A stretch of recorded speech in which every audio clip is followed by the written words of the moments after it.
Hello everyone. Welcome back to Season 4 of the Pokémon League. We're here for the quarterfinals. The knockouts are finally here. This is what we've all been waiting for, the best of 3 sets. Only 8 trainers remain.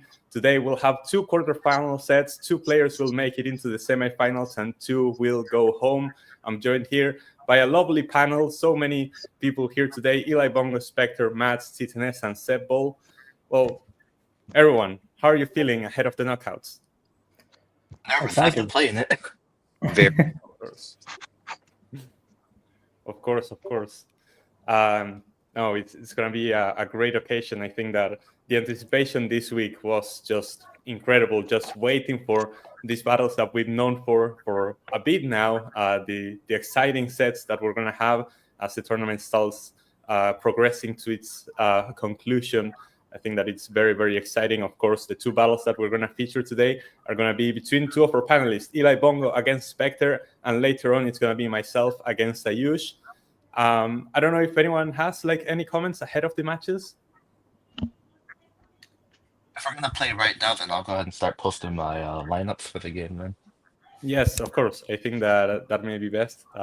Eli against Spectre is going to be the first of our battles. And I think it's a very interesting one. Obviously, if we look at last season, Elibungo made it all the way to the semifinals, and there he had a pretty back and forth tie against Titanes. Spectre, meanwhile, he got a group last season, but in a very tough group, and he was very competitive. If you look at that, you may think that Eli is the favorite, but looking at the recent performances, Spectre topped his group undefeated, while Elibungo scraped by in his group. So I think it's a very interesting tie, and both of their trainers are going to have to bring their end game to make it through. Titanes, you agree with that? With those thoughts? Yeah, I completely agree. I mean, I'm someone who's had the fortune of facing both trainers last season, and in both of those games, I managed to beat both of them, but I had to give my absolute all.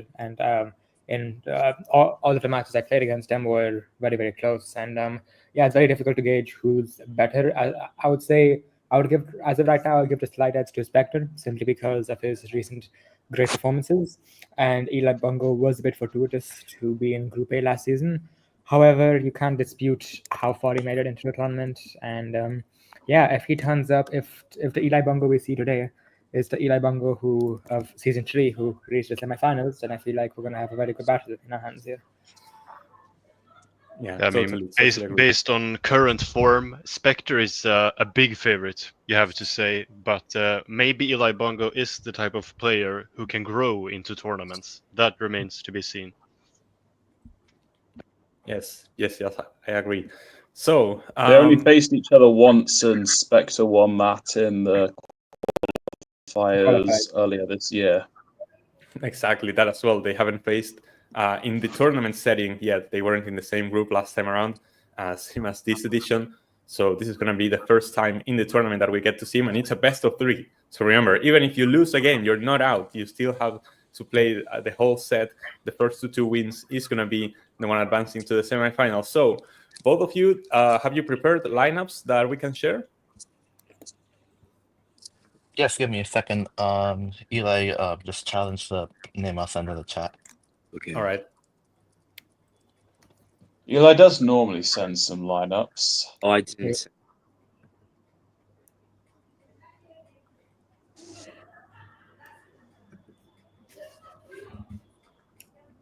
I'm just trying to wait till we got the game going to send mine. Very interested to see the lineups from both teams. Yes, I think that both of them actually got a pretty strong drafts. Elibungo maybe not turning up as much in the group stage, but he's definitely had some scary months that can do some damage. And Spectre, he's used his team flawlessly. He was in a very, very difficult group. All of his matches were close, but that was to be expected with the kind of opposition that he was going up against. So now this will be a real test for both trainers for sure. And especially we're going to have to try and see, because both have shown up pretty creative sets before. So they had a whole week to prepare, and we're going to have to see what was in the kitchen. The Ultras are certainly shown up in for Elibungo. Yep. Of course, of Right. course. Yes. This game is being played in the Amalfitani Stadium of Vélez Sarsfield, just on the western side of Buenos Aires. Stadium for 47,000 people, and the supporters for both trainers gonna be wild.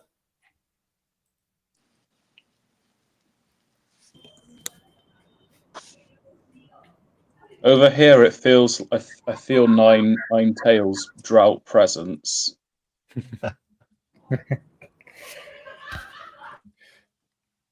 Hey, Eli, have you seen the challenge yet? Hold up.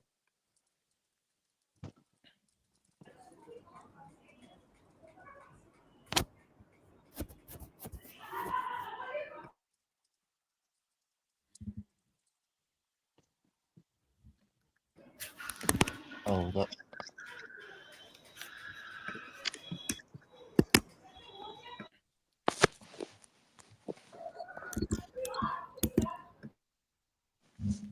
So, Mats, you've also played against Elibungo last season. What were your perceptions of him when you had to go up against him?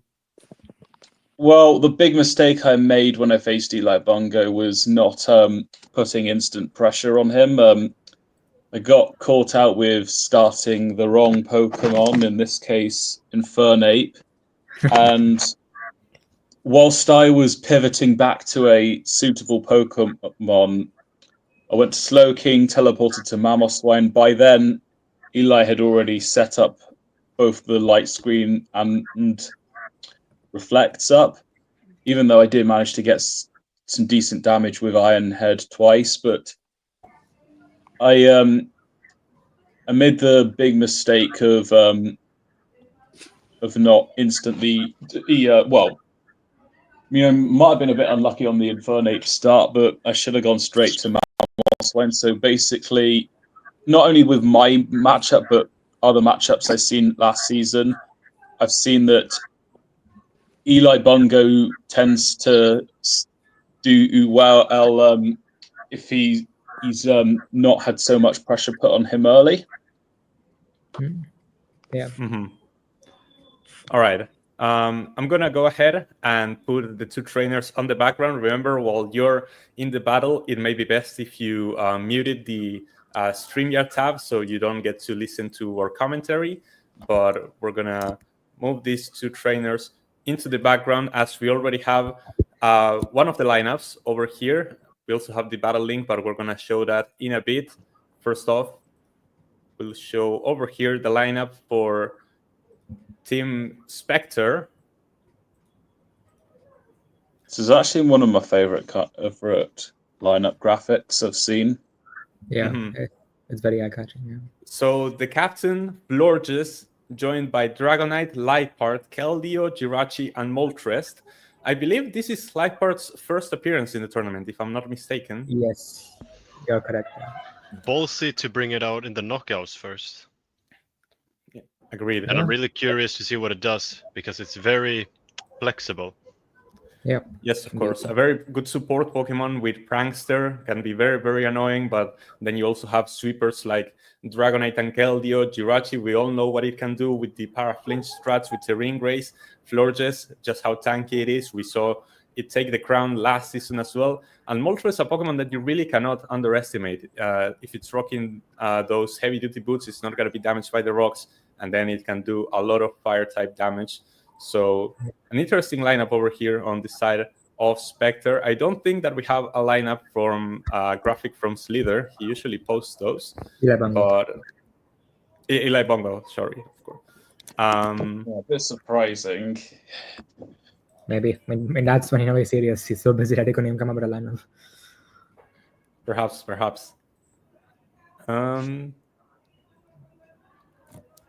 If not, what we can do is see his lineup in the game already. He did put something in Discord. Something of Porygon too. There is a Tifo for Forza Porygon. Porygon 2, if I'm being honest, hasn't shown up to the level that we expected of it, especially being the first pick for Elibungo, his signature pick. Hasn't really brought its full potential. But the full lineup for Team Elibungo is going to be Porygon 2, Boswell, Necrozma, Meloetta, Noivern, and Alolan Marowak. I believe it's also Alolan Marowak's first appearance in the tournament. Yes, you're correct. So, yeah. So, yeah, two different Pokemon making their debuts already here. So And we already Elibungo has a very slow team. It is a very slow team, and this is a bad matchup too for the Marowak in front of the Keldeo. Yep, needs to. For Elibungo's sake, I hope he has a Pokemon with Trick Room. The Keldeo is called Do It 20, just trying to rub salt in the wound. No. Noivern's a fast Pokemon. Noivern's a fast Pokemon, and it took that Scald very well. It should be faster as well. Cabarascalia comes in, the floor just attacks that Air Slash pretty well.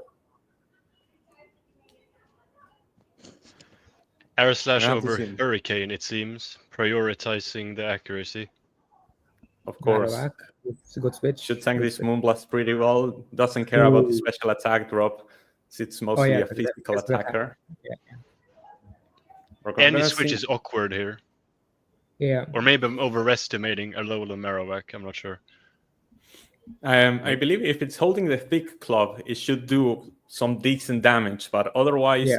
Alolan Marowak is a bit of an underwhelming Pokemon. There's always the ability to go for Flame Charge here and boost your speed, which is like the only underwhelming stat of Marowak on whatever switch is in. If Spectre decides to switch, that is. But I don't know what Florges could possibly be carrying to deal with this Marowak over here. I'd be switching to Moltres. Yeah, I was wondering... Keldeo. The switch into the Keldeo though works out because the Iron Head doesn't do a lot of damage to the Water type. Ghost would have just been better in general. Yeah, I agree. You would have been guaranteed to hit anything for neutral damage at least. Here's the Boswell coming in, and the flip turn is very good to reposition. So now Spectre gets to switch into whatever he wants, and it's gonna be the Dragonite. I think this should have a Flying Berry, a Copa Berry. Yes, there's the Air Slash. It's a special Dragonite, and there's the Kova Berry. It gets flinched by the Air Slash. That's very unlucky. Unlucky on the side of Elibungo. Even then, if it was carrying Ice Punch, I don't think it would have killed through the multi-scale. The Air Slash now critical hit on the Porygon 2 as it switches in.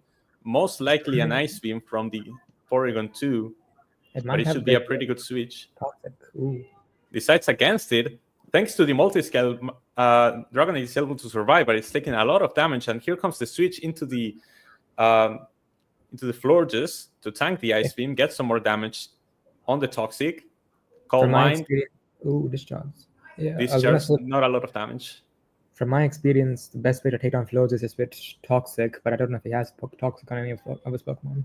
And don't. And this Toxic damage is starting to rack up, and with another Moonblast, that's the first knockout of the game. And now this Florges is back to full HP. All that hard work you put up, the wish came true and just healed it up.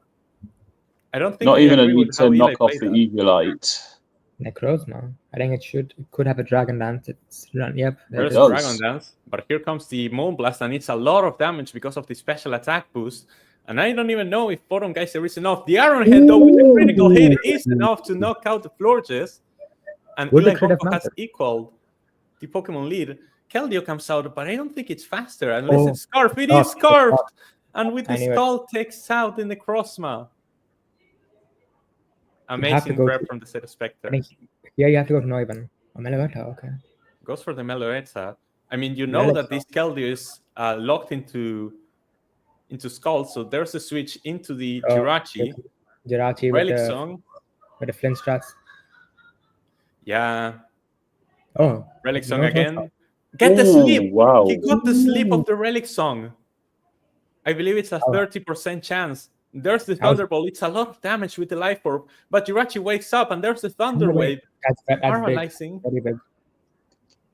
U-turn, critical hit, gets the knockout on the Meloetta.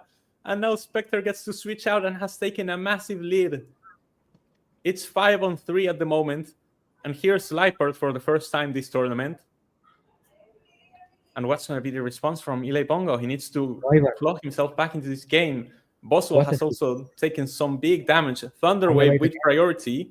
Draco The Meteor. Draco Meteor is Okay. enough to take out the Liepard, but now this Noivern is paralyzed and has minus special attack. It's so vulnerable.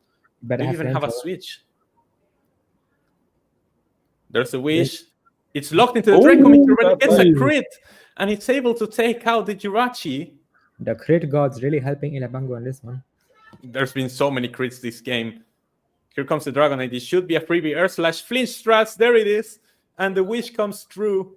Why wouldn't you go for the Dragon type move? I don't know. He got another flinch. He got 2 flinches with Air Slash. This doesn't even have Searing Grace. And just like that, Noivern goes down. And now you have a near full HP Dragonite in front of you. What can Marowak do? Another Air Slash. It's another flinch. What Wait, is but how even is going this on? happening? It How got is this 3 happening? flinches. 4 flinches how with is the this Air happening? Slash. What is going on? The Wait, how Marowak is- has gone down. Okay, no, okay. I really want to hear what Spectre did because this is unusual. That is really unusual, but that's going to be the game 1, just like that. Dragonite sealing that one off with I think it was, so I many know- flinches on the Air Slash. I don't know what he did, but like I don't know what he did to Dragonite, but without those flinches, I think Elibungo might have won that one. I have no idea I w- what was going on. I wouldn't have said this if for hindsight. I'd say I was sort of thinking of this once Eli was down to his last 3 Pokemon.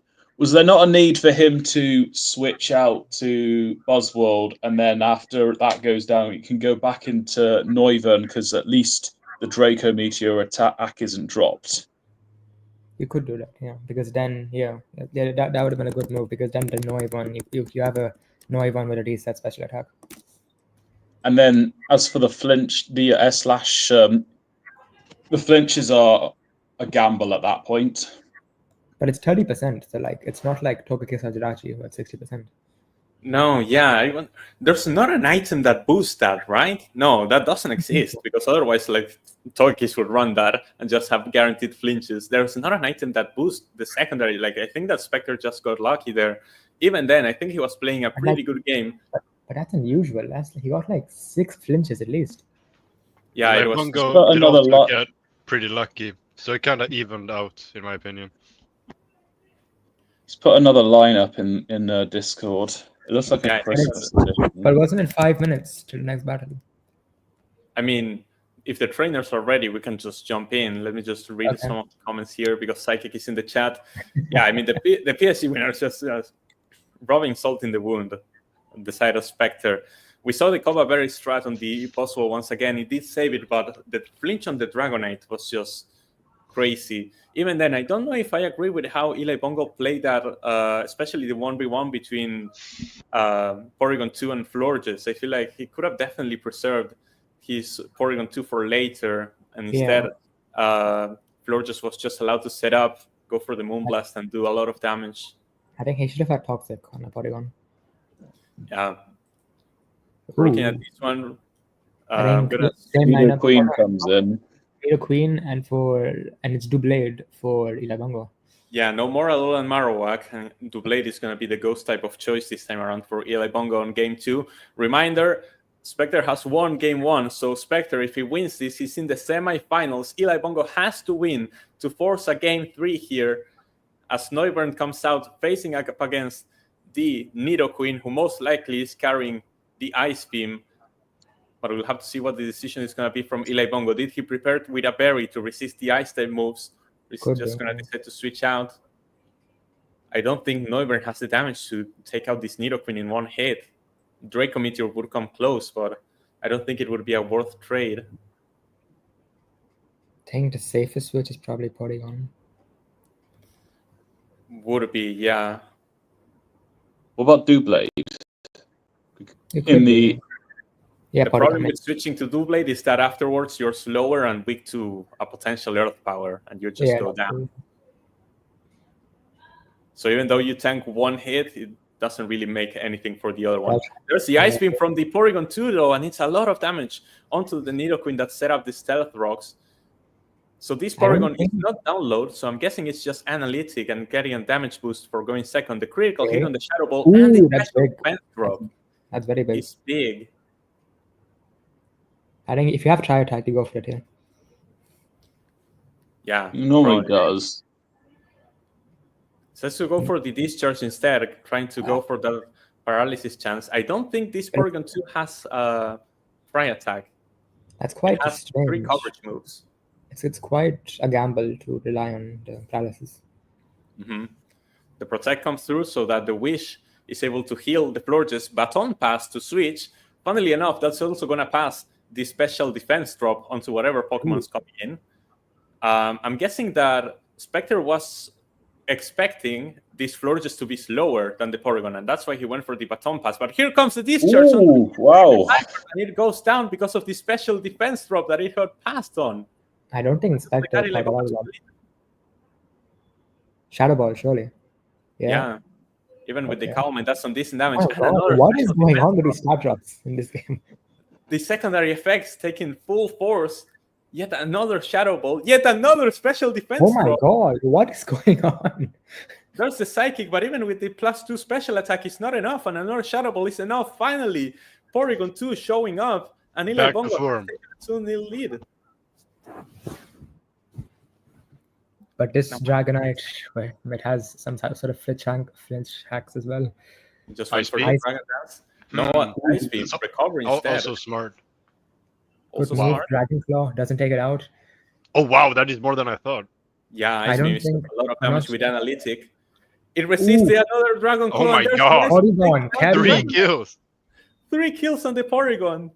I think that's all he's going to be able to do, but it's more than done its job here.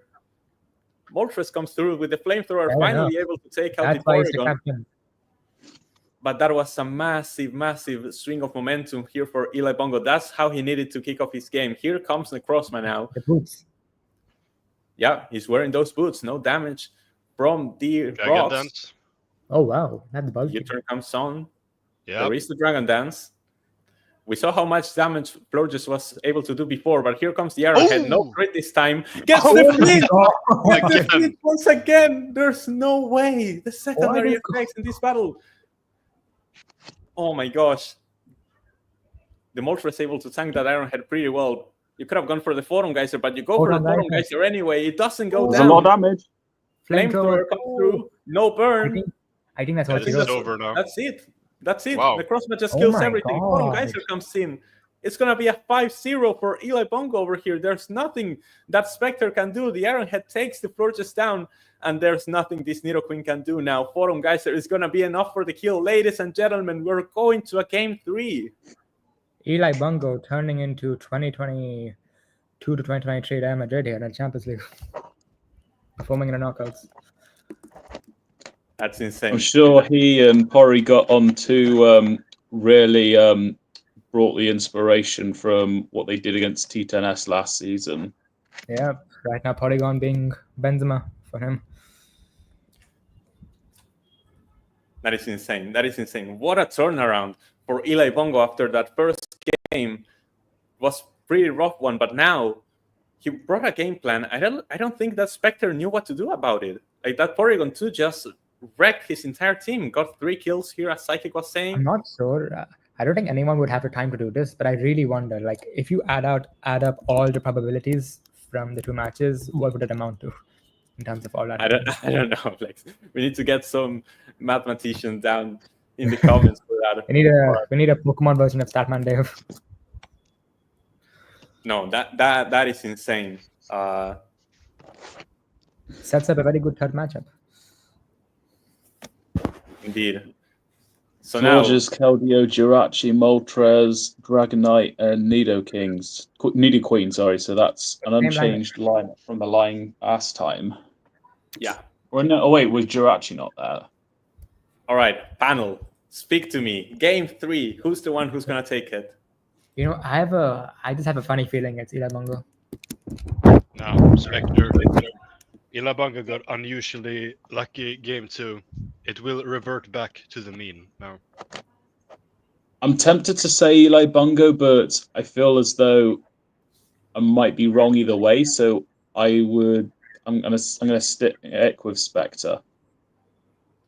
So hold on, because the battle has already begun, and here's Jirachi as the lead for Spectre.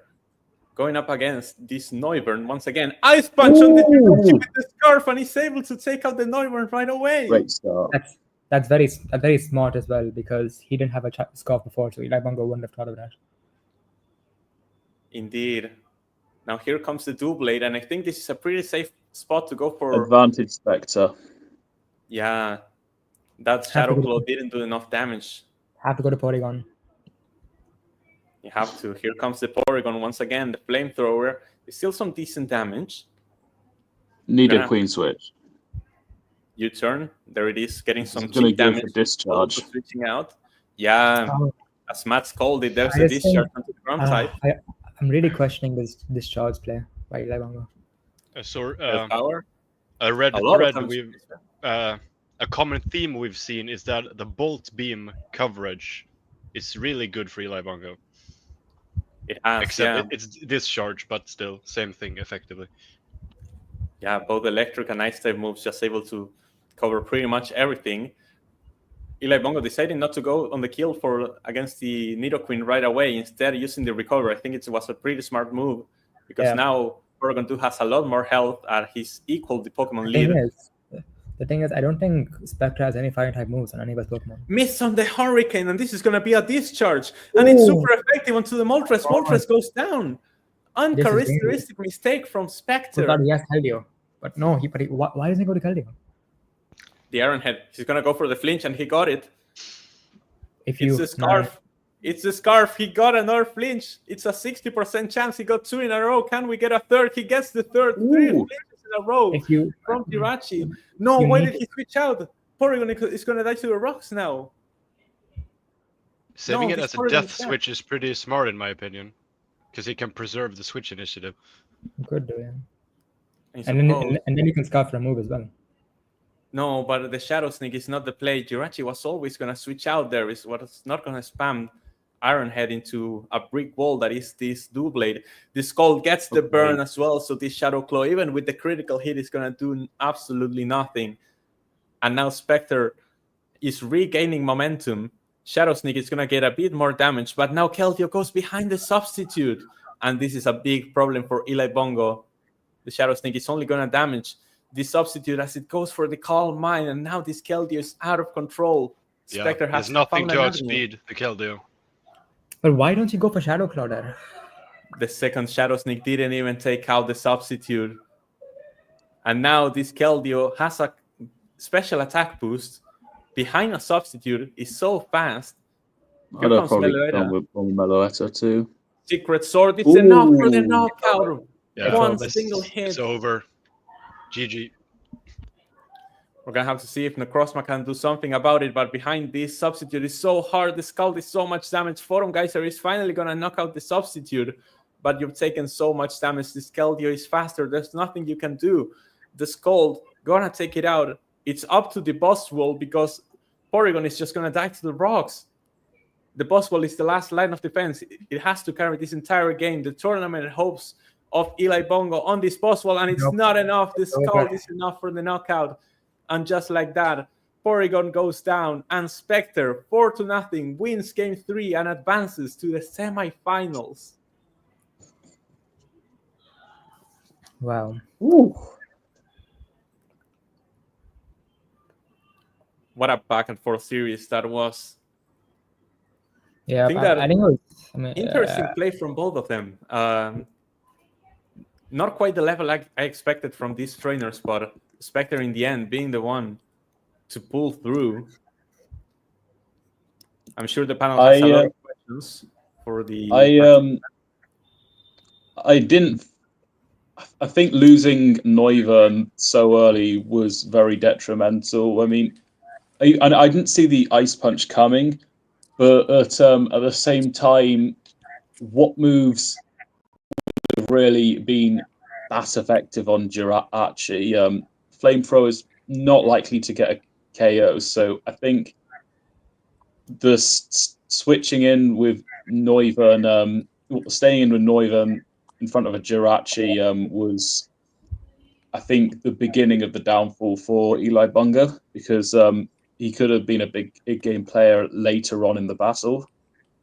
Yeah, in my opinion as well, he should have had because of course I think it was great play by Spectre, because in the first two battles Jirachi didn't have a choice scarf, so having it on a third battle, Elibungo wouldn't have thought about a choice scarf. In my opinion, you still have to prepare for it, and if you had a covert cloak or maybe Buzzwole or Elibungo, or Porygon, it might have saved you. Indeed. Spectre, can you hear us? Yeah, I can hear you guys now. Can you guys hear me? Yeah. Yeah, well done on the win. Yeah, Thank you, congratulations on the win. Walk us through your thoughts during the set after taking that game 1 and after losing game 2. What was the mindset like going into that final game? I think really the second team was not really prepared all too well for Porygon. I think, especially with how I was EVing my Pokemon, a lot of them were actually minus special defense natures.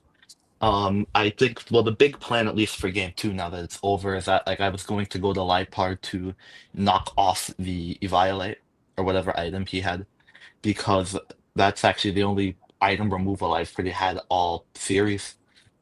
I know that like Eli definitely likes to use analytic a lot, but I was presuming that he would be, I guess, like try to play a bit more for the bulk and try to like play for, like, go and use trace or download or something like that, because I know that Porygon 2 can be very, very bulky and very hard to take out. I think going into that third game, I was still a bit worried, especially in the sense I did drop Liepar for that final round. But I think once I was able to start like getting Porygon to about like, if I had Porygon at about like 50%, 40%, I was very confident that I think I could win the game with like a good physical attack from Keldeo, the secret sword that targets the softer side of most special walls. Indeed. There was a moment there where you had your Moltres and you clicked Hurricane onto the Porygon 2, and then, of course, you had the unfortunate miss and the Moltres just went down. After you went down on the Pokemon count, like, were you worried, or what was the plan to try and make it through? You went into the Jirachi afterwards. I think I actually did get very worried about that. I didn't think I had a good plan to kind of like dance around it much. I didn't think that like I bulked out Keldeo. I went all in on its attacking specs instead. So I kind of just prayed a bit, going for the chain of flinches, which surprisingly Jirachi got, but I think it was definitely a good stroke of luck going my way. And obviously, of course, Porygon 2 proved its name. It's more than a duck. It's definitely a goat. I mean, that thing's probably. Luckily, it won't haunt my nightmares. Maybe for like a couple seconds, but. Does the Porygon Indeed. 2 have the most kills in the tournament right now? Does it? No, Also, I don't think so. I don't think It so, got no. like 5 or more, at least 5 that I remember in this set alone. So it only had 1 kill before, so it still doesn't beat Doodle's Heatran, who has 8 kills. But yeah, Porygon did put up some massive work, especially on that game 2. Let me move over to Elibungo. I mean, commiserations on the loss, but you made it pretty close on that set. You definitely had chances in that final game to make it through to the semifinals. So what are your thoughts currently? Well, obviously, I'm disappointed in the loss, and I really thought I could do better, to be honest. I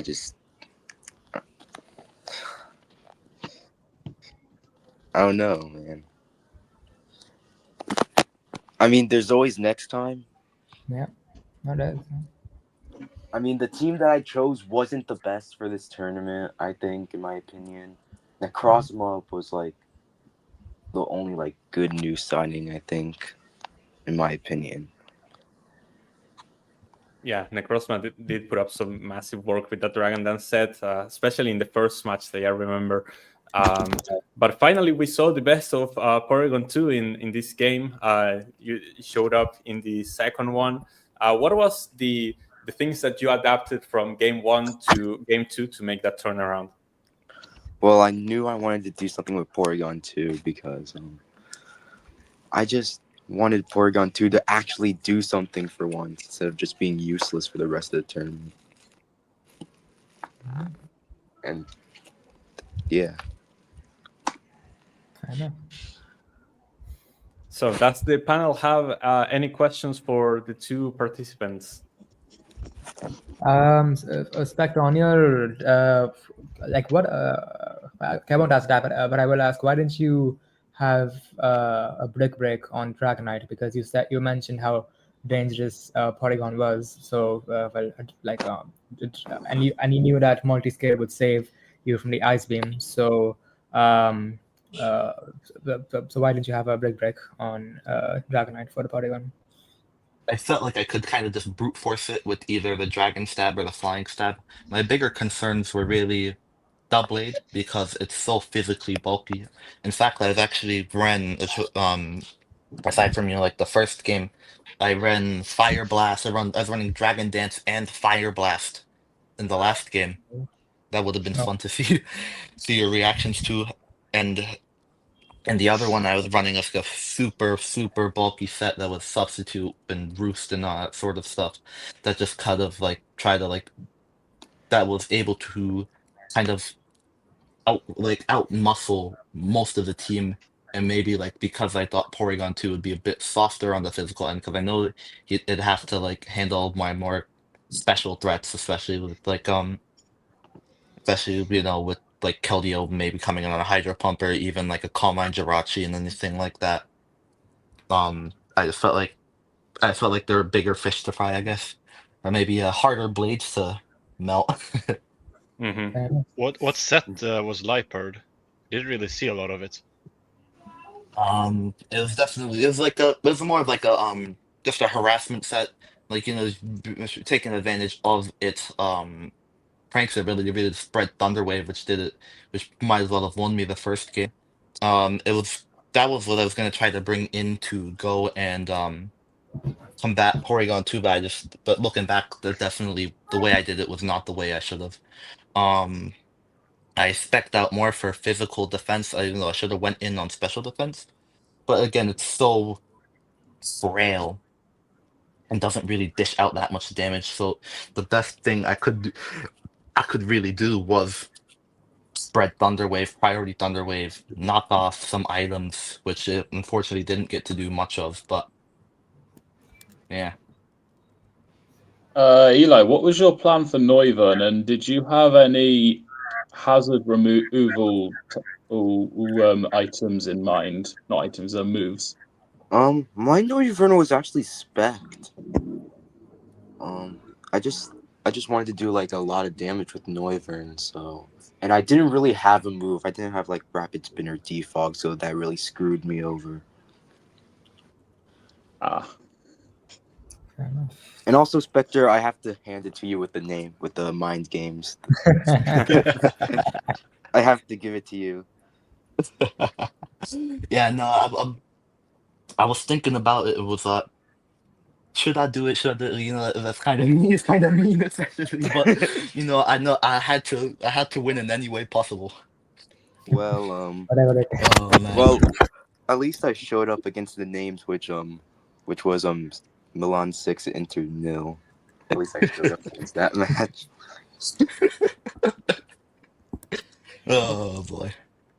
No, I mean, again, hats off to you as well. You had an excellent season. I mean, excellent play. I think really what's holding a lot of the players here back, like I think I've said it before at the end of the group stage, is that when it comes to the drafting phase, when you have to draft better, because there are times where you can kind of bridge that gap with your play in just team building, and he did that incredibly well throughout the entire series. And but I just think that when I was preparing, there were some obvious holes, especially with like hazards, especially with like special attacking, especially with like just targeting Porygon, which I will admit I didn't do all too well. But there are definitely like large enough holes that I should have and could have targeted that could have won me the game in a better format, I guess. Indeed. Well, that was a fantastic set. That's exactly what we wanted to see to start off the quarterfinals, back and forth, not just a one-sided affair. And I think that you both guys showed up on the day. It could have gone any way, but in the end, it was Spectre advancing to the semifinals, his first time in the knockouts, and he's already into the top 4 of the competition. Soft loss for Elibungo, but I think it's nothing to be disappointed about. It was a very, very strong performance from a strong trainer. I'm sure he'll be back stronger next season as well. And yeah, I think it was just fantastic from all sides. With not much else to do, we're going to have to move on to the other quarterfinals. Which is going to be myself against Ayush. The winner of this is going to face up against Spectre in the semifinals. So it's going to be very, very exciting. I do have my own lineup, at least, that I'm able to show right here. And afterwards, I'll just put myself in the background and mute myself so that you can actually commentate the battles. So does anyone have... If you send the link, I will share my screen. Okay, great. It lets StreamYard lets you share your screen? Yeah, I have the ability to here. You just have to allow it. You just have to allow it to be shown. Okay. I was doing something complicated. I was logging into a secondary Showdown account to show it myself without showing the moves. But if you can show the battle like it, that would be perfect for me, honestly. I sent the link already in the Discord. So here's my lineup. If you notice, there are not any changes.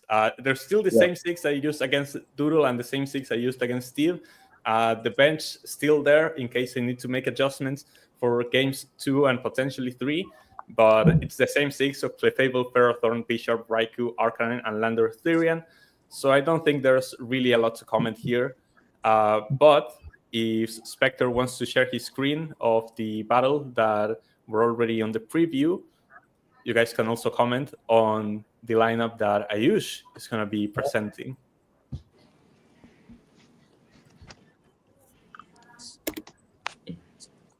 Hold up, I'm changing. I have to change my Hold up.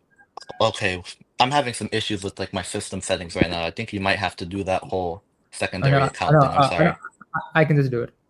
Okay. Dennis can share it. Everyone, I have to leave right now, but maybe I could rejoin the panel in the care, future. Eli. All right. Take care, Eli. Thank you for the battle. Thank you for the battle, Spectre. I wish you the best of luck, Spectre. Same to you. My screen is shared. Rank. All right. So let me close this tab. I'm gonna put myself in the background, and I'm gonna let you guys commentate this battle. It's about to kick off. So here we go. We have, as Renk said, Landorus Therian, Ferrothorn, Clefable, Arcanine, Bisharp, and Raikou, preferably without Sandstorm this time, going up against Weavile, Kyurem, Volcarona, Alolan Raichu, Skarmory, and Passimian. T10S, can you give me a quick overview of like your thoughts at the preview? Zoom in. Renk asks you to zoom in. Okay. Oh, yeah. There we go. Yeah. So yeah. I faced Ayush before. From my main what I learned from his team is that rock type moves are very effective against his team. But to be fair, today he has Passimian, who is strong against rock type moves. So perhaps Ayush should have learned that from his battle against me. And yeah, with Renk has, I think all the 6 of his Pokemon are very dangerous. And yeah, I think the biggest question from this battle is whether Renk has Sandstorm on Raikou or not. Yeah, it is a rock type move. On the off edits, he say that it was going to be a one-time thing. Well, you never know, Renk. You never know. So, does anyone else have any thoughts on? Yes, Renk has a. Oh, I think he wants. You can zoom in even more. We don't need to see the battle chat. Okay.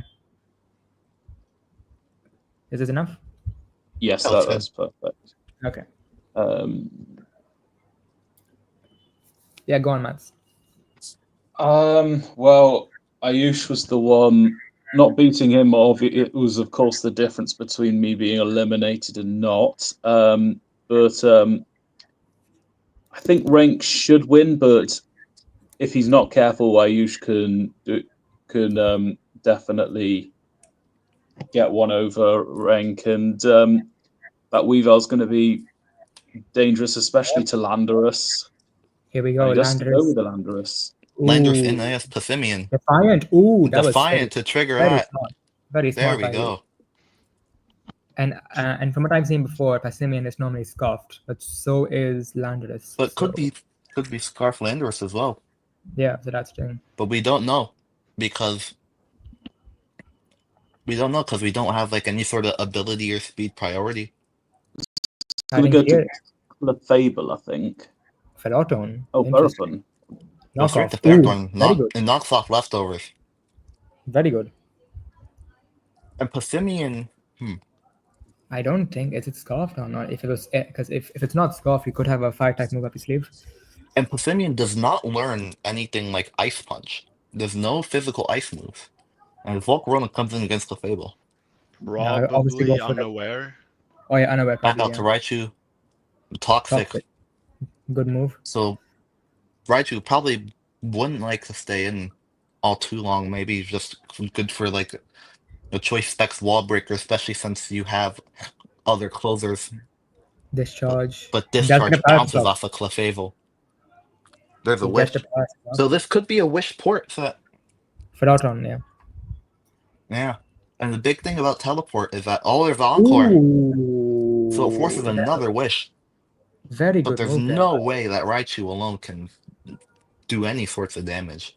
So you have to switch out right back into Passimian this time. Now what does this Passimian have? Now- up his sleeve? But now what can Passimian do? Goes to Ferrothorn. U-turn. Poison jab? Dunk shot! Oh, And gets blocked. And Ferrothorn good is prep, back up but top. an even better switch. Ayush holding his As own, but Renk Passimian goes back into Skarmory, Clefable.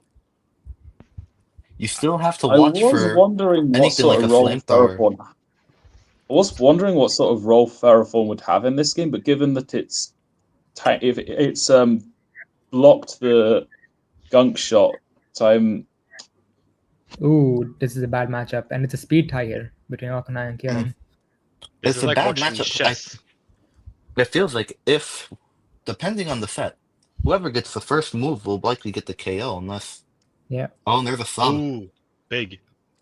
And there's no leftovers. This could be like substitute with Rooston.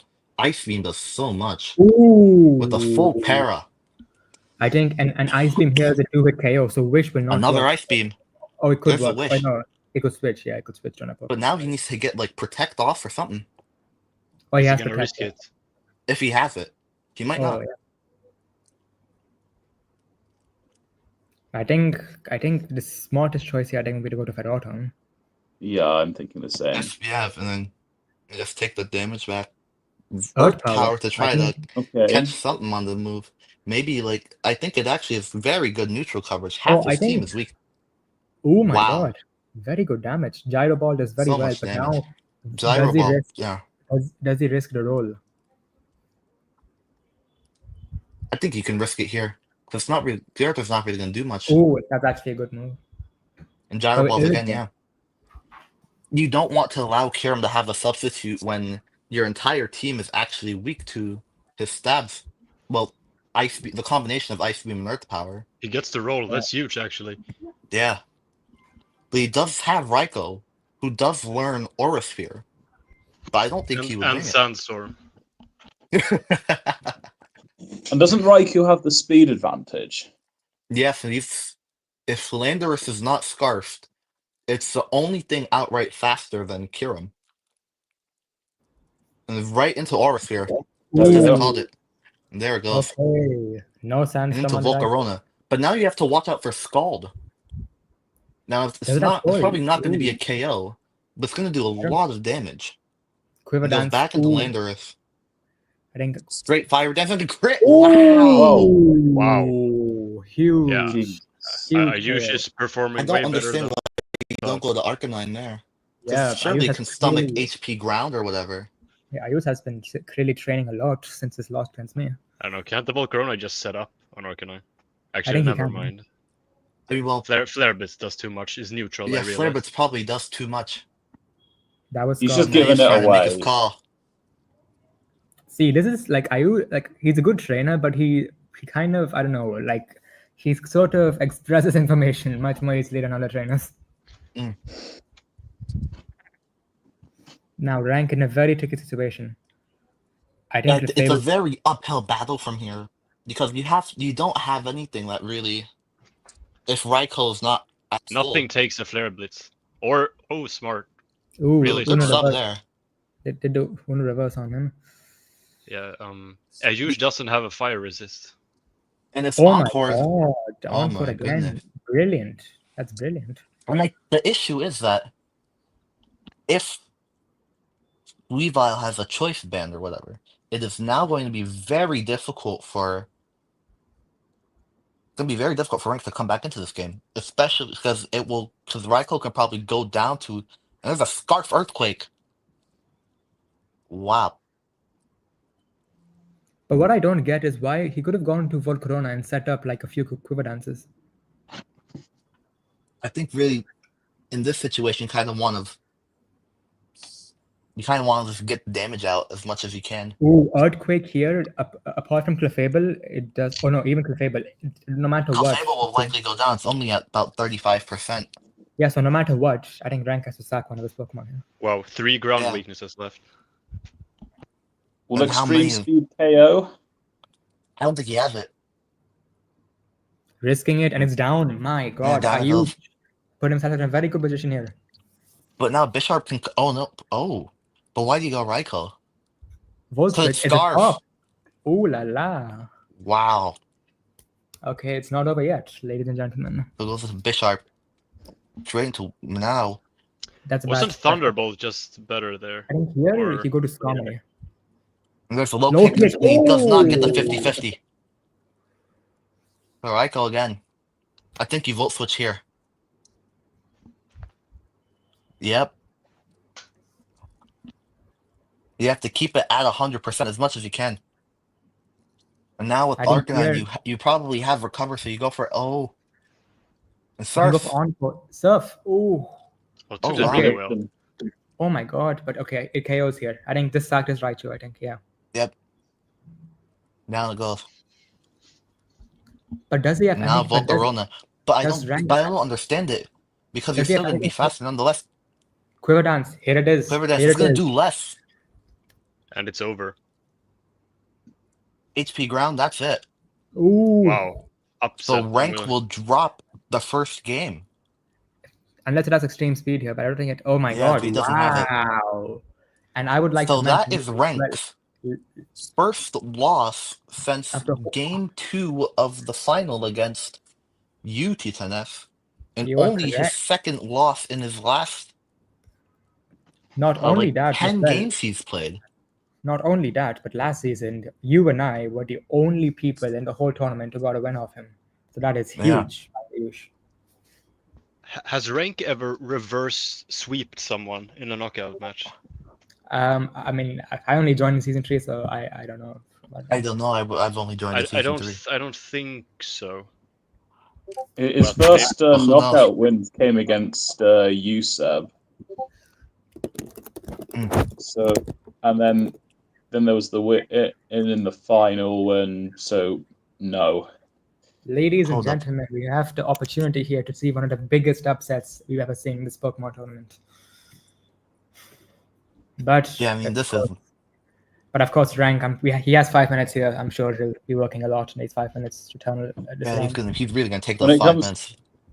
When it comes to these big games, Renk is a mad scientist. Indeed. But to be fair, in that game, Ayush was something of a scientist himself. And this is a Titanef, bit did of you a save the replay for Renk's game? Oh, I did not. Try. Oh no! I have it. Sorry, You have I it? slept. Okay. I have it open. this Okay, is I a bit just of a get the replay and un- put it somewhere. unique Yeah, I'll put it- situation for Renk. I'll put it He in has the- never lost a game. Actually, well, never mind. He has. Forever. He has lost the game, but he hasn't lost a series. No, I meant a game 1 specifically. But then I realized that he has done that before as well. But Well, I think. Well, But it is the I think- first time that he might make a turnaround. Yep. Ayush is My question to you guys is: Does Renk make any changes? Because I don't think Slowbro's a good matchup here for the same reasons as why I left Slowking out. yeah. Yeah, especially so with that I think much more weaker Tornadoes. I special don't think defense. Tornadoes really helps him here, and our Pokemon, it's Excelgor, not Yeah, really a he's good not match. featured once at all this tournament.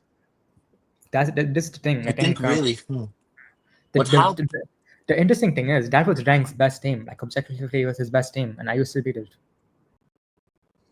with how dominant with how dominant Ayush's team was with the speed control, you could bring a Selgor for the sticky webs and to be able to lay down spikes as early as possible. I mean, he doesn't really have that good of a hazard clearing team. As far as I'm aware, it's only Starmie and Kiram who learn any sorts of defog. Let me I think check if Kiram learns defog. Likely Um, won't help against Volcarona because most of the time when I've seen people use him, Volcarona normally has heavy duty boots. Yeah, of course, but just being able to slow down the rest of his team, though, you can handle Volcarona on its own. That's something um that's something like Unaware Clefable can do, or even like Scarf Raikou could if it was locked into Scald or something. bless you. Oh. And something The something lack of rock moves was also concerning for Renk. yeah, the lack of Yeah. rock movement. And also something if I were Ayush, I would have one of my Pokemon have Toxic ready for Clefable because I think it's very unlikely that it has Magikarp in this battle. Yeah, I'm think you have to- curious to see how Renk uses Landorus T this time, given that Yeah. Intimidate is so detrimental against Defiant Pessimian. I I think think it's safe to say he won't lead with it again, but I'm curious Yeah. if he will bring it at all. But the thing is, I think I don't what's think it's- most interesting though, Yeah. is that Pessimian doesn't really have a way to viably hit Landorus back. Let me check its Doesn't it moveset. get Ice Punch? It does not get Ice Punch. Oh wow, weird. The best thing that it probably has is like Speed Bomb, Oh, but no, Rock but keep in Slide, but keep in mind, Knockoff, but keep, Iron but Head, keep- all these keep like in mind, neutral moves. but that knockoff is very huge because the Landorus will likely have a scarf. Yeah, exactly. Ayush is ready for the second battle. We'll have to wait a bit for Rank.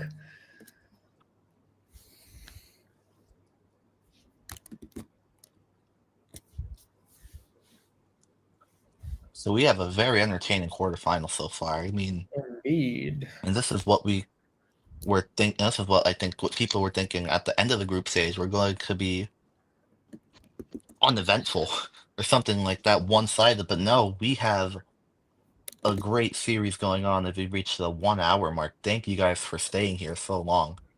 As we hope like the cinema that we've been showing here has kept you entertained. Are you not entertained? You know, I trust in Renk, but I'm worried for him. yeah, I'd be a bit worried if I was in as well. Yes, as well. But Ayush is definitely proving himself now, especially following that whole disaster against UT Tennis in that final game Yeah. where he just seemed doomed to melt down. I But did even say, then, yeah, go on. but The even link's then, been you could say, sent. even then, you could say the same thing about Elibungo against me. He had a really bad game against Psychic. He lost, and he might not have been in those playoffs if Psychic made a few extra plays in that battle and in other battles the right way. But he was able to play well enough to take it to that final game and take it to a new level.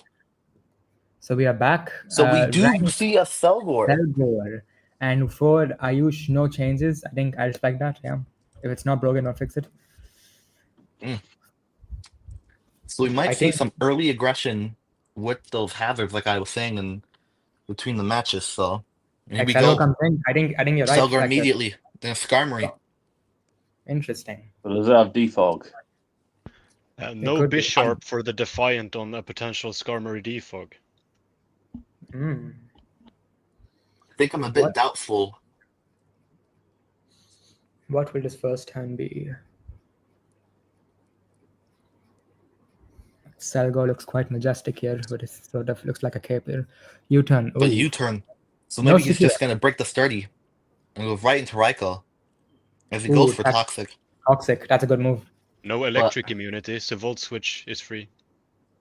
Yeah.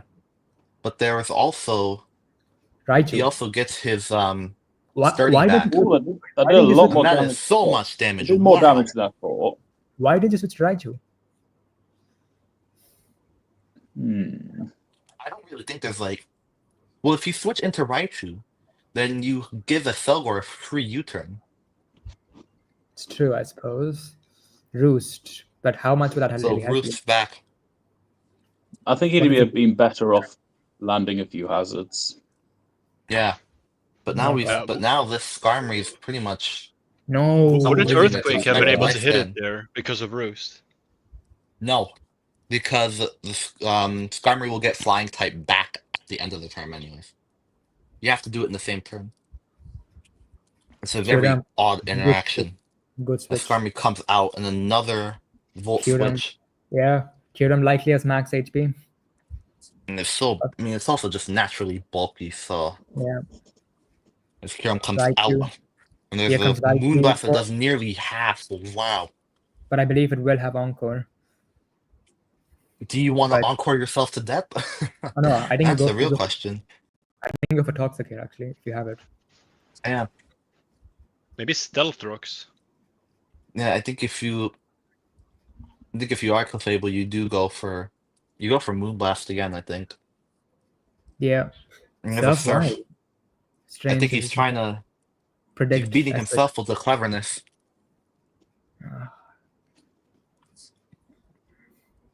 And now Discharge, it's trying to get that discharge, paralysis. but he won't Doesn't get the work. paralysis Get the either. You think paralysis. and down goes Raichu. And we saw how important that And first now you KO see was. Weavile.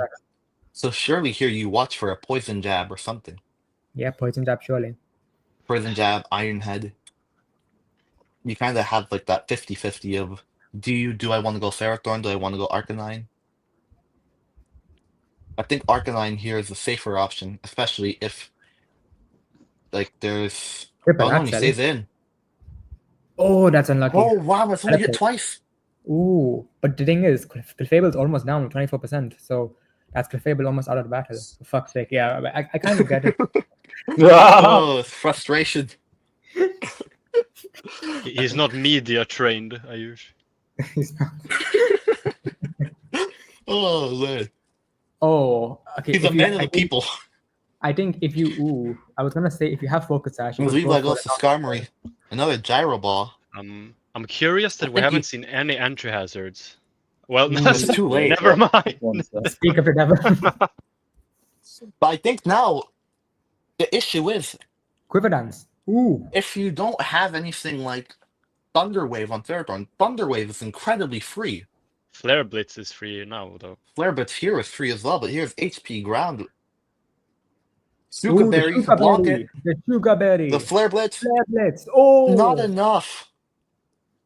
But surely Raikou with Scarf again. But there is the Extreme extreme Speed, speed. Yeah, That's there's fine. the extreme speed. I was laughing for the played. last battle. I think Passimian is faster play. with the scarf. But Passimian will be faster for sure. Kyurem, that's What's a very this? big gamble. Was Very big Kyurem gamble. knocked off? Kyurem has not been knocked off, no. So it didn't have This heavy is a duty very boost. big gamble if he's not Scarf. So maybe the play is for information, I guess. If you go for Earth Earth Power. Power, it stays Ah, alive. I think, yeah, Renk want to sack Clefable to scout the moves, which is smart. And now he switches moves, and I don't think he should have done that. Yeah, because then you Oh get the mind, boy. then you keep up the mind games.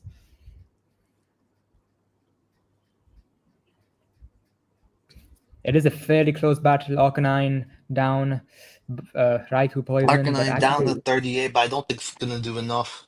Actually, Ferrothorn at full with the Gyro Ball will nuke anything aside from Skarmory, excuse me. I think I predict that Weavile has a choice. A focus sash, and it's probably gone now because of the rocks. Yeah, well, that's Ferrothorn. And So here we'll go you for the just go for Gyro Ball. Gyro Ball again. You have to go for Or Skarmory. Thunder Wave or something. Bounces off Skarmory. And now, really, it's such a tough situation. Right into It's Raikou. Raikou. What The do you body have? press is Body almost press. half of what Raikou has now. Very good damage. So Then much I think damage. then you can go back But I to think Kyurem. here you can Volt Switch. Or even a Awesome. Thunderbolt if you're feeling like it. And that, they're Okay, that trading does do damage. some good damage. But see, Landorus comes here, and I think it can KO. Yeah, but then if you get locked into Earthquake. Or something Then like you- that. But then I think you can just switch out again.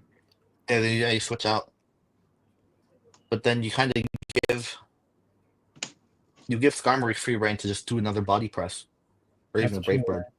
I think what's very key here, if Raikou goes down, then actually no, he still has. The thing is, the problem for Ayush is that he also has Arcanine up, so he has two very big threats against his Skarmory.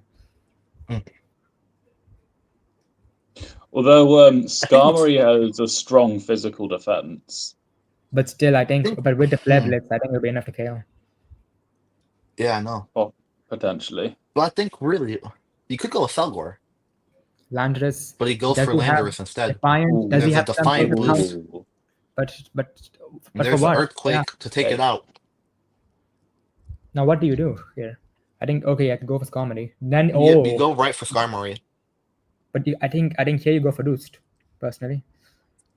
Yeah, if you do Roost, then there's a Selgor. I was Default. wondering if it was going to come. Okay, What role do you think I it's don't got understand. up now? I think Selgor. that's pretty much. I think it's pretty much confirmed that. Ooh. Neon. Ooh. That's huge. Now you I have think to you could switch go out. Ferrothorn here. U-turns. That's the best move. Can you not switch out after Yawn is used? You can, Yes, but then that's you exactly can. what he exploited by going for U-turn. And he misses a Toxic. That's huge. Oh, dear But me. now it's asleep.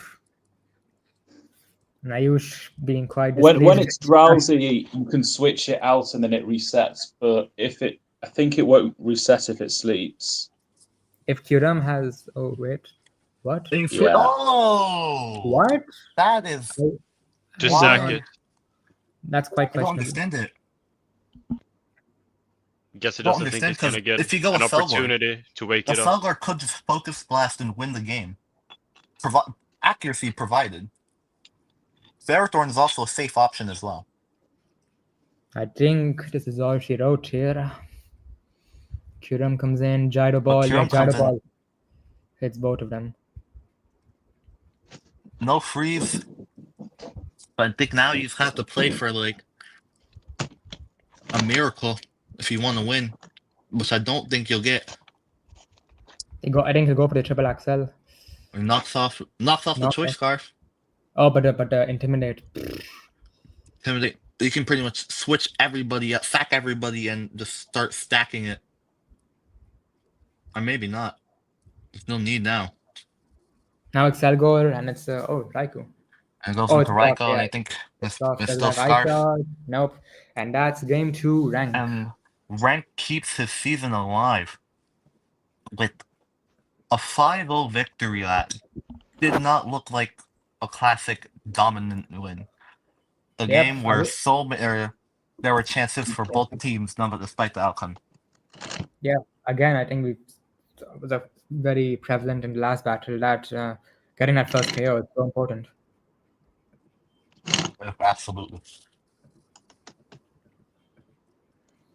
There were a few mismanagements from Ayush, like with the Skarmory not switching it out until it went to sleep. A few other things like that. But yeah, very well fought from Renk. Now, I want to see who does Ayush have on the bench. I'll just take a look. He has Galvantula, Floatzel, and Typhlosion. I don't think Typhlosion and Floatzel can really help him in this battle, but Galvantula would be interesting with the sticky webs. Could give him an edge, could slow down that Raikou with a Choice Scarf and Arcanine, which could be huge for him. And I'm not sure if Renk has any Pokemon with the Fog. Slanderous not have the fog? It could do, but it's a bit It's a bit more situational because it'll be scarfed. I mean, I suppose if he wanted to, maybe Tornadus might have the fog. Ayush saying in the chat that he hates Toxic, and he was a bit unlucky in that regard. It missed twice back to back for him. It's quite unlucky in that regard. But now we're really going to see the best of these guys now in this final round. Yep, because now Ayush has been pushed back, and we'll have to see if he can respond as strongly as Renk did in the third battle, in the second battle. If Ayush can take Arcanine out, then Galvantula, if he does bring him in, has quite a lot of freedom to make an impact. I think one huge thing would be because I'm not sure if Renk would have a Pokemon with the Fog. So if he uses Galvantula, gets the webs up, he can slow down both Raikou and Arcanine. And if you take both of them out, I think Skarmory just takes over the battle. Perhaps.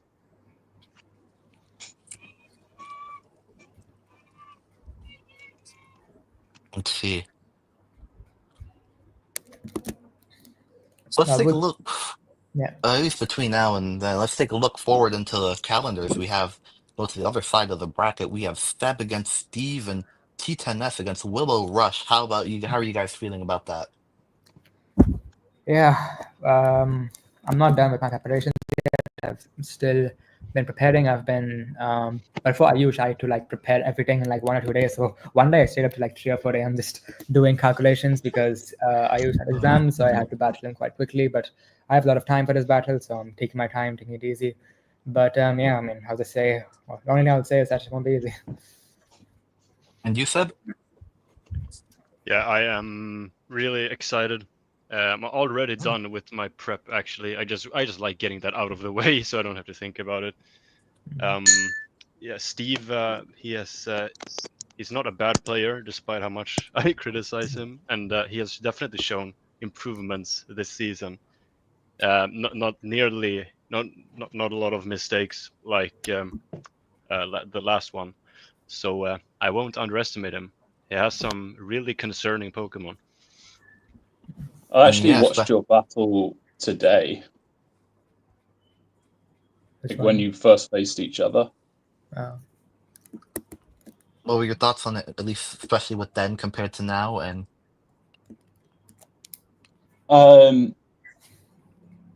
well, I think I don't know if he'll watch it back, but it certainly was something.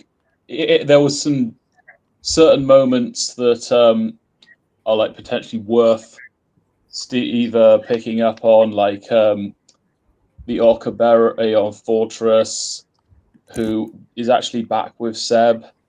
Renk says, "All right, game 3." Oh, never mind then. Let's go. But the link's not out yet. I think Ayush might be wanting a bit more time. So let's hear it. Who do you guys have winning game 3? Especially after 2 very great performances by both players. I still have Renk. Renk. Yeah, Renk for sure. Just yeah, I mean, psychologically, losing game 2 is just so damaging. It happened to me in my debut season against AEL in the semis. So been there, done that. I mean, regardless, I think both players have had an excellent season so far. I think it would be a lot more heartbreaking, especially for Renk to kind of just go out so early, especially with how he's been able to perform against everybody here now and in the past. So I think a lot more pressure's on him compared to none to Ayush, a newcomer. No relativity at all. First season here having an incredible season. Galvantula and Typhlosion come in very interesting. I think that my strategy which I thought from Ayush's side of him setting up the webs could happen here. Which that does give Arcanine less of a free roll in this battle. Indeed, and same with Excel. Indeed, it's definitely. It pretty much has to be. It has to block Typhlosion, pretty much. That's what it's going to do all day. That and Volcarona. And apart from Landorus, I don't think Renk already has anything to really hurt the Typhlosion. And of course, more fire-type moves are good for Ayush because of the Ferrothorn, which is such a big threat.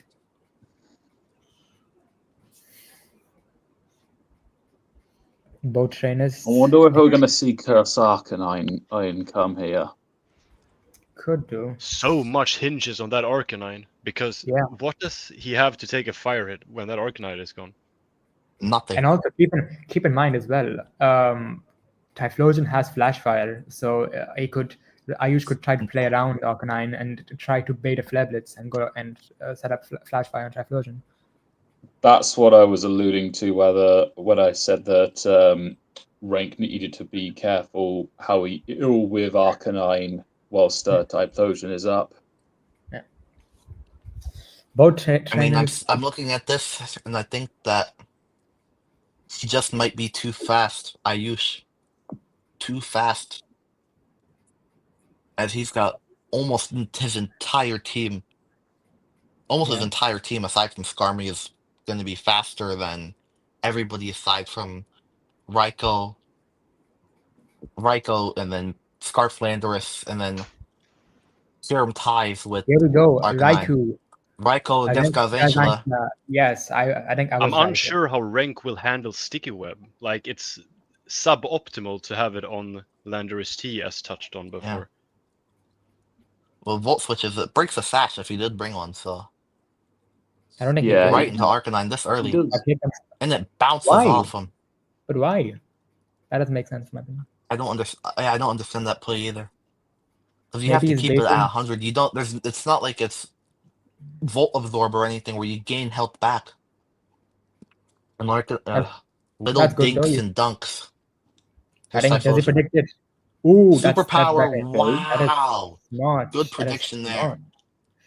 But now here's a big mind game that last season with the mind games with the 50-50. Seb, you can really attest to this. And I will take, like, for example, his series against you. It felt like he got every single one. Let's see if he got it here. Yeah, he's insane at prediction. Oh my god. That is one of his most dangerous Pokemon down in the third turn of this battle. Wow. You can go back. Well, that works as well, but Arcanine wouldn't have had the attack drop had he have gone back into that.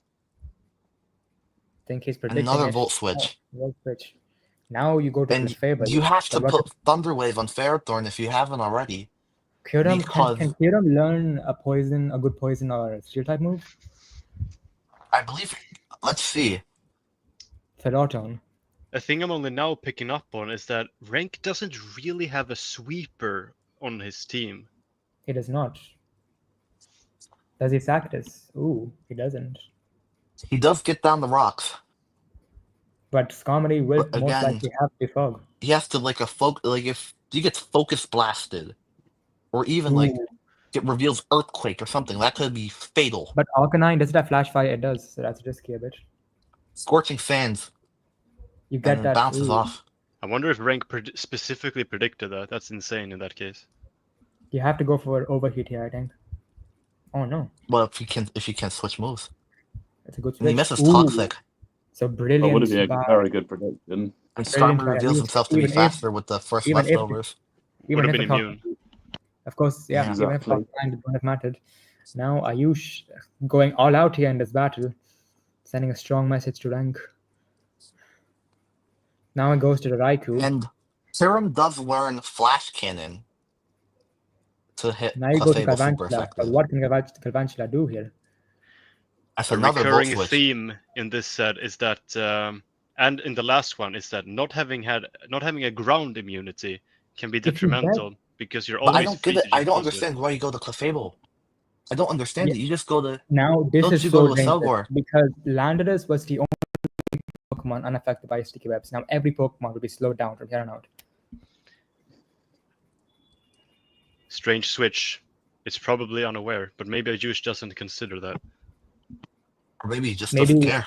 maybe Ayush thinks that he switches because Excelgor. Boots. It's the boots. But Oh I think boy. it's gonna outspeeds. It outspeeds. Oh my god. Trying to think if there's a final gambit, maybe? I don't know. Could I'm be. not sure. Maybe it's like another mind game. We know it's not a focus sash because it wasn't affected by the sticky webs.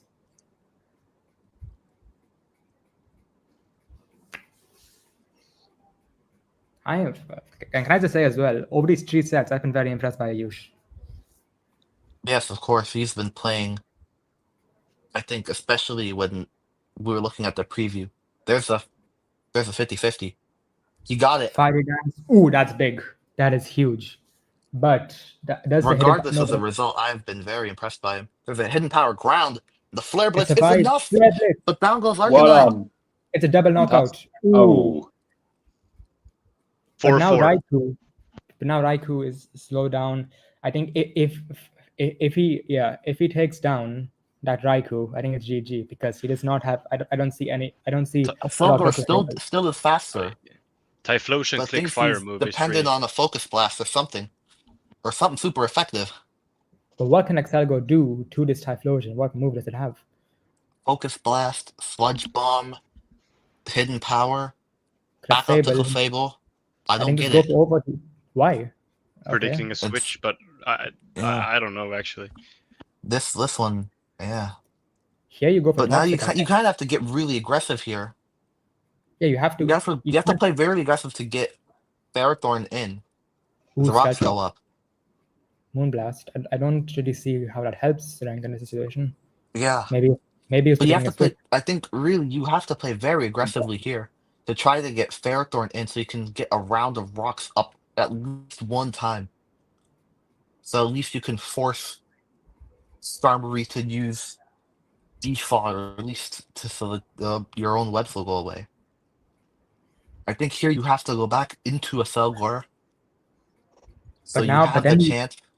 But then it takes damage. Oh wait, no, it's Scarf. You're right. So he doesn't have a good switch in at all. Very dangerous here, and keep in mind, Weavile, Kyurem, and Skarmory are all at good health. So this is very dangerous for Renk. Weavile at full is the favorite right now. Skarmory at 86%. Raikou, go for overheat. I think. Yeah, but if you overheat, you're not as powerful as before. You're half as powerful as before. And whoa! Okay. How? With a Scarf, I guess. Okay. Probably.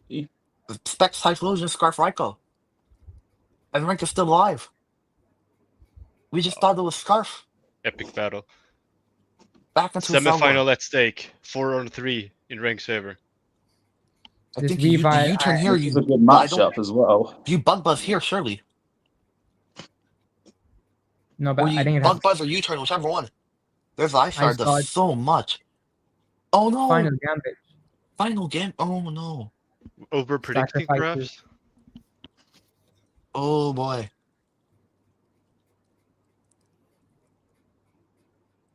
This is wow.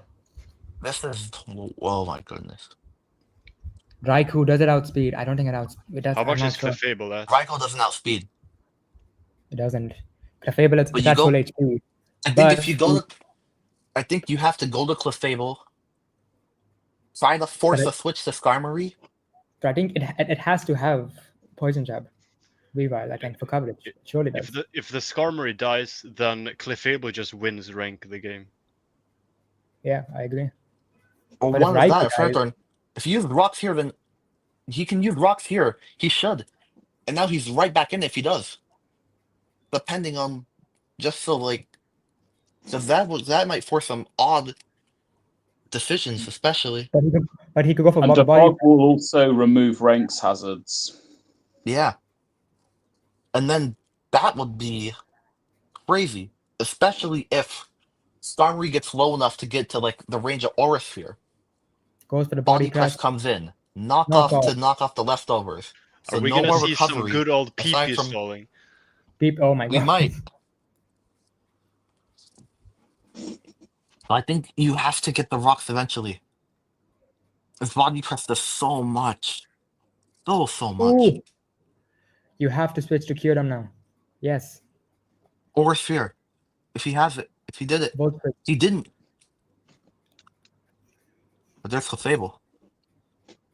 And we are now sure it's unaware because it takes I think now, if Ayush plays this right, I think if he just rotates his Pokemon correctly, I think he gets Raikou down. If he gets Have we Raikou down, seen I all think of Clefable's moves? Is it possible it has Flamethrower? Toxic, Teleport, and Moonblast. That's all we've seen. No Flamethrower yet. Surely Moonlight then as well. That's the final Moonblast. move. I think you have to go. For Roost. It surely has to have Roost here. And Yeah, probably but then you can teleport on it. You can wish. You can wish. Oh yeah, you And could. then teleport right back. And he will. And it's pretty much unstoppable. Oh, this is so dangerous. I think here you should go for body press here. I think No, you go for Toxic. it doesn't have PP to. stalling is the play here in my opinion. As cynical as that sounds. Renk will win the long game. And he switches out. Goes hard into Ferrothorn. I don't understand that. To pass on the wish, I guess. It's back on full. But you But have what the. for? But maybe And to he keep can- Clefable at full. You can lay But out there's some no rocks way. as well. And up goes the rocks Yeah. eventually. But now does he feel like you can't use defog? Because I think that just ends the game in Renk's favor. And we still have yet to see Ferrothorn's last move. It could be Leech Seed for all we know. It could be Thunder Wave, who knows? Gyro ball again. As it's still Gyro Ball. But you're only gonna have so much. Because you still have to stall out Kyurem Ooh, with its pressure. How much PP Another does gyro Roost ball. have? Roost. It Eight, I has think. 7 more. It has 7 more. So That's Back not a into lot. Clefable. goes for Roost again. My God, this is such Another an one. intense battle. Just spam Moonblast and Renk wins. Well, you But only does it? have Oh, 21 yeah. of them. Yeah, that's more than Takes that's rocks plenty. damage. Ooh. There's the wish. I think it survives. Surely it survives one big hit. Just one is all he needs. Yeah, just click Moonblast here. Oh, he missed. He missed Oh it. dear. That's so unlucky. That's so huge. unlucky. That's so huge. And now we need something like a He freeze needs from a Ice free. Beam. Yeah, that's he specifically He's not going to needs get that. it. Ooh. And that is it. And that An is epic set. such. Wait a minute. Wait a There's minute. no Iron Head. Oh, he doesn't even have Toxic either. So No, yeah, he that doesn't. is it. All of his That moves are is- revealed. He has to. He can just teleport now. Right into Raikou.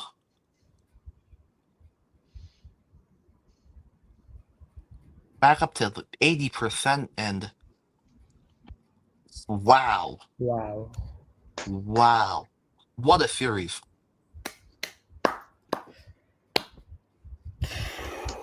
Wow. What a series that was. The highs and the lows. It was a 5-act play. With each moment, there's going to be so much. So much to talk about, at least, of the two series between myself and Eli Bungo of this series here. And it is just. I think I'm at a loss for words. I don't know. Do you guys have anything to say? It's just incredible how patient Renk was to be able to close that third game out, which with so much at stake. He didn't rush anything. He realized that he didn't have to force the issue. He could just play passively and poke at the right time. But And I will that say, is, I think that triple axel missed, it was so huge because yeah, I mean, let's see just how much health it was at, because it surely wasn't that much. it was It leads to Hello. an epic semi-final. wow. Well, it was at night. It was at full. However, who knows if it was banned or not? We're gonna have to ask Ayush after the stream or something like that. We have to ask what the Weevil item was. Yeah. I had the calculator, and triple axel would have done anywhere between 61 to 73% to Clefable if he got all 3 hits. Wow. If it was banded, like it could have killed, but if not, it was impossible for it to kill. It was pretty lucky miss, and obviously pretty lucky on the second game as well, where he didn't get the 3rd hit, which would have knocked out the Clefable. Well, I didn't hear you guys' commentary, but I'm open for questions after that close set. I have one. And was there a reason why you had a lack of rock coverage on your Pokemon? So, I mean, obviously, I realized that after the TNS game that Ayush had a massive weakness to rock-type moves. I don't have any rock-type Pokemon on my team. However, I did pack a few rock-type moves. Obviously, Landorus had Rock Slide. I had also set up the rocks with Ferrothorn, which would have done passive damage as he continued to switch, but I didn't have really any good options for consistent rock type damage. Like, not a lot of my Pokemon learned Stone Edge or Rock Slide or whatever. So it was either that or relying on Hidden Power Rock, which isn't really that strong without Stab. So I was just relying on my other Pokemon to pull their weight, and I think it paid off in the end. I had to kind of dance around myself the position, especially in that 3rd game, but I got it done, and I think that's what matters in the end. Yeah, I think especially well, take me through kind of like that second game, like coming off the loss. I think Seb said like you'd only lost game 1 once ever, was and like coming into that thing where your back is on the wall. How did you kind of like make your changes? Think about how you were going to go out there and bring it back. So I always had in the back of my mind the idea that it's possible for Ayush to come out here, surprise me, and win game 1. It's something that I had considered. I mentioned it in the press conference.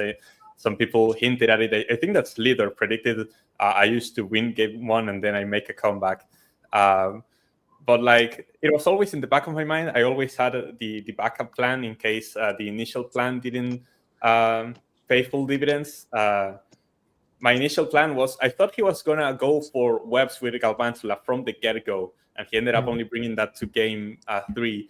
I once again had my B-Sharp on game 1 with Defiant, so if I ever take a speed drop from the webs, I actually double my attack, and it could be pretty scary for him. But because he didn't have webs, my B-Sharp kind of ended up doing nothing in that first game. And afterwards, I was like, okay, my adjustment is always going to be at Selgor. Selgor is like the one Pokemon that I didn't use in the entirety of the group stage, and I brought here because I thought it could fulfill a pretty specific niche to win me the game. But it was kind of the secret weapon that I wanted to keep behind doors. I ended up bringing it out, and I was always, I was confident that I could still turn this one around, but because I had lost game 1 in that fashion, I was like, man, I really cannot let this one escape because it's going to look really bad if I lose right here. But luckily, I think that my preparation for that second game ended up paying off. And yeah, just bringing it back for game 3 as well. First with the Shuka Berry, and then like trying to change the Articuno instead, which didn't work in game 1. I think that the adaptations ended up paying off, luckily.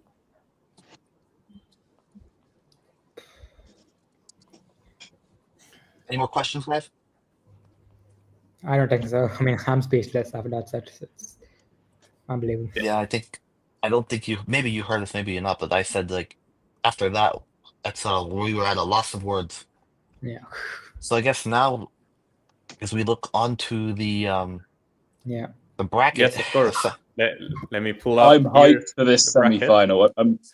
I'm with respect to the other guys, I'm glad this semi-final occurred because I think it was the strongest possible outcome we could have got from this side of the bracket. I posted an alternate bracket on the Discord. Oh, you're right. You're right. I don't really have to show this ugly spreadsheet that I have because we have the Wikipedia master Seb to walk us through with some real graphics, so that we can have actually more comfortable over here. So this is the graphic made by Seb as to how the bracket actually looks like.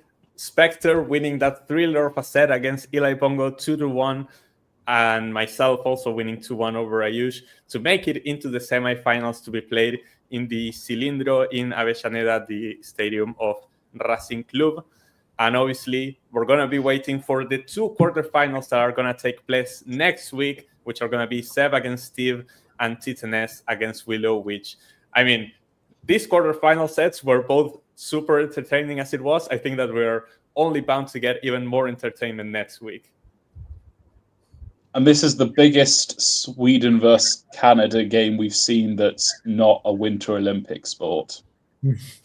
Basically, yeah. So we have our first semifinal, myself against Spectre. The only time we played, Spectre actually won against me in the group stage of the last season. It still wasn't enough for him to progress out of the group, but he is the only one who can say that he went undefeated against the champion last season. So I'm going to have to bring my A game, and I'm sure that Spectre will as well. And I mean, it's going to be a banger of a set, I'm sure.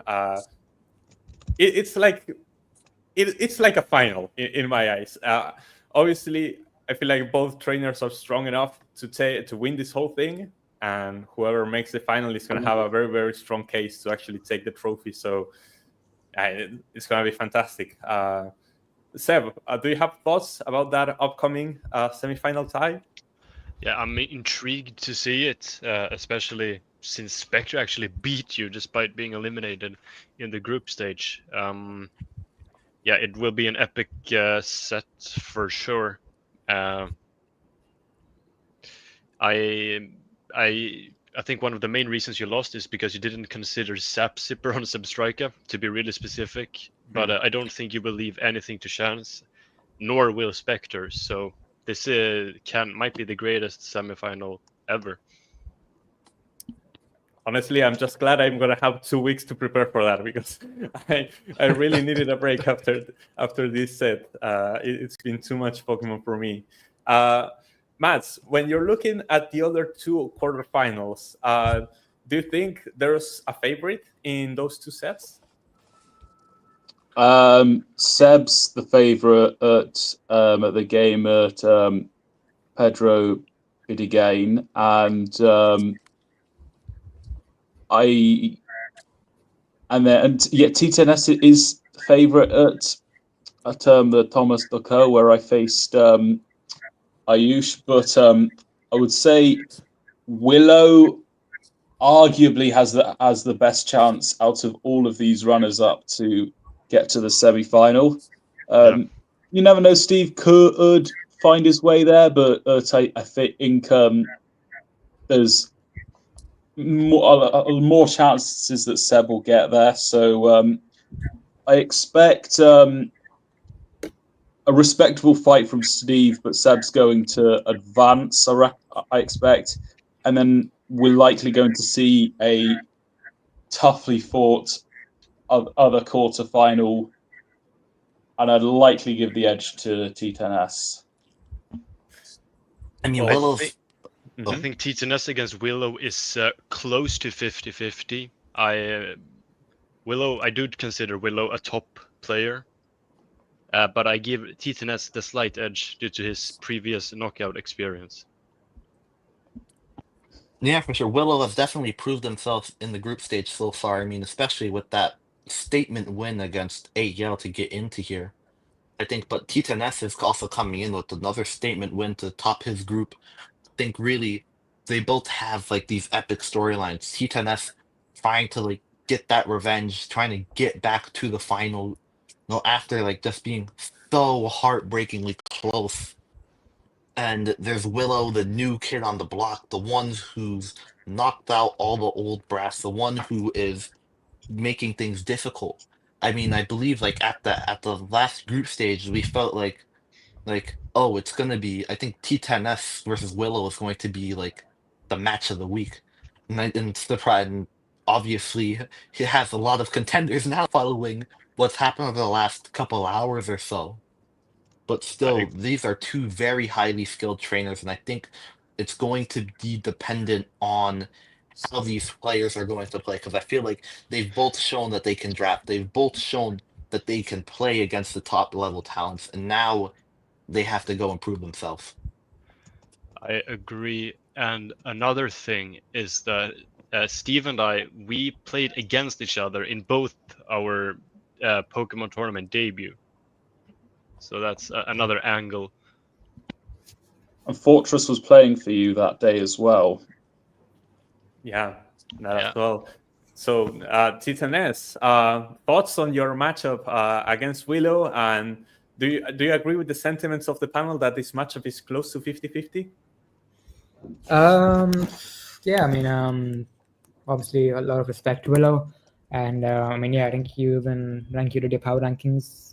You didn't like objectively looking at the Pokemon. You did your power rankings, and Willow, you claimed they're the best team. And yeah, I don't really, I can see where you're coming from because he has some very strong Pokemon, but I expect to win. Had a lot of knockout experience in the past. I know what I know what it's like to lose game one. I know what it's like to lose game two as well. But yeah, I've drafted a better team this time, and yeah, I'll be extensively preparing for the battles throughout this week, throughout next week, and yeah, I'll just I believe that my preparations and my draft and my experience will be enough to get me over the line.